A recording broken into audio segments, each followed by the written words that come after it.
Hello my lovely viewers, কেমন আছে সবাই? আশা করি সবাই ভালো আছো, আমিও কিন্তু ভালো আছি। তো আর শীতটা কেমন পড়েছে সবাই বলো তো। যাই হোক, শীত পড়ুক আর গরম পড়ুক, গৃহিণীদের কিন্তু বসে থাকলে হবে না। তো এদিকে আমার মাছ ভাজা তো হয়ে গেল আর ভাতটাও চাপিয়ে দিলাম। তাছাড়া এই দেখো, আজকে কিন্তু আমি একটি স্পেশাল রান্না করব।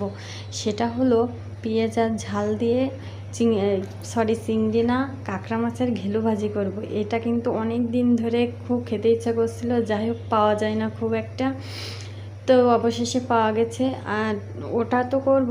আর এদিকে রুই মাছ দিয়ে বড়ি দিয়ে, নতুন বড়ি এবছরের।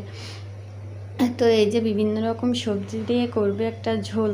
তো যাই হোক, সব কিছু গুছগাছ করে নিয়েছি। নেওয়ার পরে দেখো, শীতে মনে হচ্ছে আমার হাতটা যেন কেটে পড়ে যাবে। তো ইন্ডাকশনের উপর একটু হাতটা ধরে গরম করে নিচ্ছি। এই যে এই আজকের মিনি ব্লগটা আমি এই পর্যন্ত শেষ করছি। তো পরে আমি তোমাদের ফাইনাল লুক দেখাচ্ছি রান্নাটা।